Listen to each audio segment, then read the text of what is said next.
नमस्कार दोस्तों, कबीर दर्शन चैनल पर आपका स्वागत है। दोस्तों, आज मैं दूसरा पार्ट लेकर आया हूँ वीडियो का कबीर दर्शन में। कबीर की पत्नी लोई, ये दूसरा पार्ट है और इसको सुनने से पहले, देखने से पहले आप पहला पार्ट देख लें। पहले पार्ट में बताया जब कबीर की पत्नी घर से निकल जाती है, फिर आती है, उसके बाद उसमें जो बदलाव आता है और यह बदलाव उसको कबीर तक पहुंचा देता है। अर्थात जो स्थिति कबीर का था वही स्थिति लगभग लोई का भी हो जाता है। ये इस उदाहरण से हम देख सकते हैं दोस्तों कि उसकी स्थिति कहाँ तक था। तो ये कहानी ऐसा है, अक्सर क्या है कि कबीर जी के यहाँ जब साधु, जो संत साधु आते थे, तो सत्संग के बाद उनको वो खाने का निमंत्रण दिया करते थे। अब आप तो जानते हो कि कबीर की स्थिति कैसा था। खुद के खाने के लिए उसकी स्थिति ठीक नहीं था। खुद की एक टाइम का व्यवस्था भोजन का मुश्किल से हो पाता रहता था। गरीबी फ़कीरी कबीर को घिरा रहता था। ऊपर से उसकी जो फैमिली, 2 बच्चे, पत्नी। तो दोस्तों, एक तो खाने का गुजारा मुश्किल से, ऊपर से संत साधुओं को भंडारे और खाने की निमंत्रण दे जाना अक्सर हुआ करता था ऐसे ही। फिर भी जो लोई थी वो कबीर की आज्ञा का पालन करती थी और घर में खाने का भी ना हो, कैसा उसे करके वो जुगाड़ कर लेती थी। हद तो तब हो गया एक दिन जब ऐसे ही कबीर सत्संग कर रहे थे, उसके बाद जो साधु बैठे थे उनको निमंत्रण दे गए और लोई को बोल देता है कबीर कि लोई, रात को खाना का व्यवस्था करना, सब संत साधु यहीं खाना खाएंगे। उस दिन किचन की स्थिति ये होता है कि किचन में खाने की सभी चीज़ें ख़त्म हो जाता है। अब लोई करे क्या? एक तरफ पति का आज्ञा का पालन, ऊपर से वो निमंत्रण दे दिया और कबीर उस समय घर में भी नहीं रहता है, निकल गया रहता है। अब वो क्या करे? दौड़े दौड़े दुकान बनिए के पास जाती है। ऑलरेडी बनिए से बहुत सारा उधारी कबीर का हो जा रहता है, क्योंकि इतने दिन से जो कबीर जो भंडारा कर रहे थे, घर का खर्च चला रहे थे, वो बहुत सारा कर्जा वहाँ से वो ले लेती है।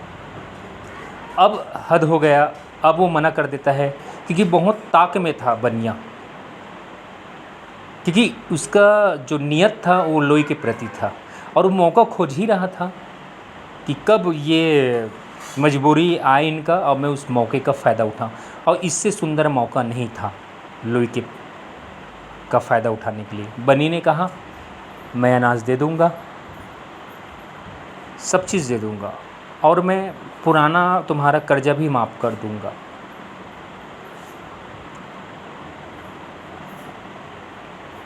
लोई ने कहा, पुराना कर्जा माफ़ करने की ज़रूरत नहीं है, आज आप खाने का चीज़ दे दो, पुराना कर्जा मैं दे दूंगी, लेकिन आज उधार मेरे दे दो, आज का केवल उधार दे दो। मैं कर्जा में दूंगी लेकिन आपको खाने के लिए आज अनाज दे दो, क्योंकि मेरे पति चला गया है निमंत्रण देकर, संत साधु आएंगे, अगर घर में भोजन नहीं बनेगा तो मेरे पति के लिए वो रूठ जाएंगे, बद्दुआ दे देंगे, मेरे पति जी का उल्लंघन होगा, उसका अपमान होगा, ये मैं नहीं सह सकती, आप मेरे को किसी भी तरह से अनाज दे दो।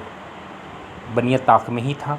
बनिया कह देता है, मैं दे दूंगा आज, क्योंकि इससे ज़्यादा मजबूर लोई कभी नहीं हुई थी और इसी मजबूरी का फ़ायदा बनिया उठाना चाह, कब कि वो ताक में था कि कब ये मजबूर हो। आज लोई सबसे ज़्यादा मजबूर थी और बनिया ने उसका फ़ायदा उठा ही लिया।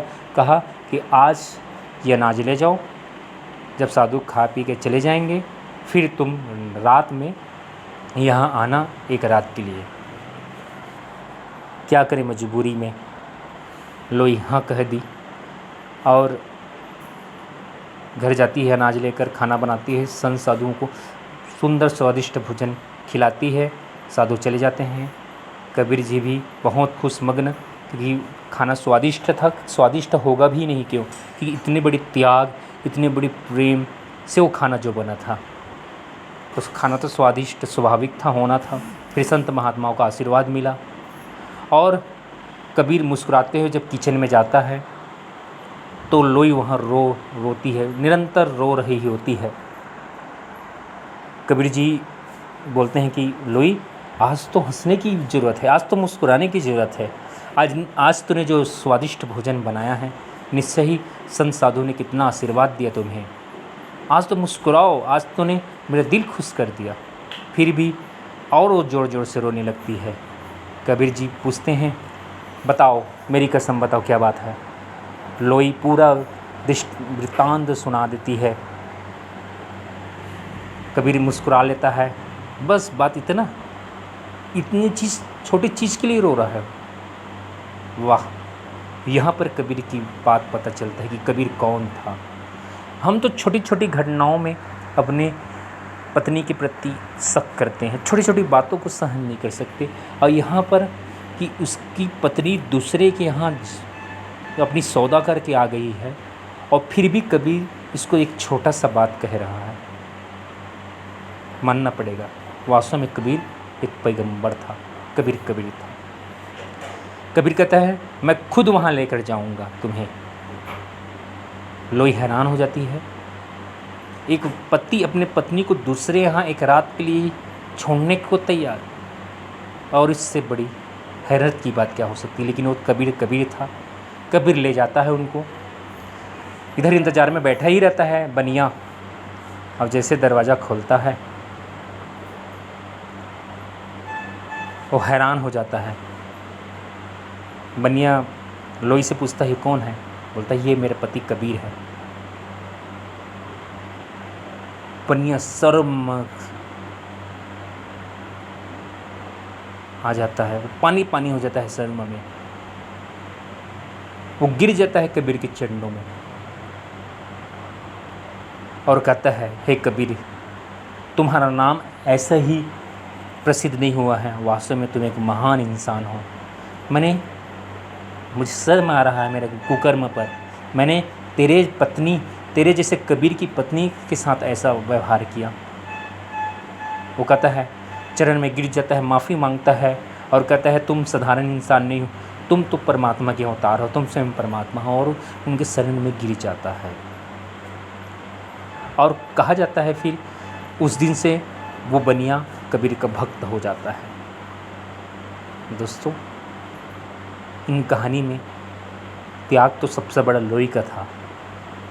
और इससे पता चलता है कि वास्तव में आज जो कबीर का नाम है, उसके पीछे उसकी पत्नी लोई का हाथ है। तो आओ, यह है लोई का कहानी। लोई महान, तब कबीर महान हो चुका। अगर लोई नहीं होता तो कबीर महान न बन पाता। तो दोस्तों, कैसा लगा कमेंट्स में ज़रूर बताइएगा। ऐसे ही वीडियो देखने के लिए मेरे कबीर दर्शन चैनल से जुड़े रहो। धन्यवाद वीडियो देखने के लिए।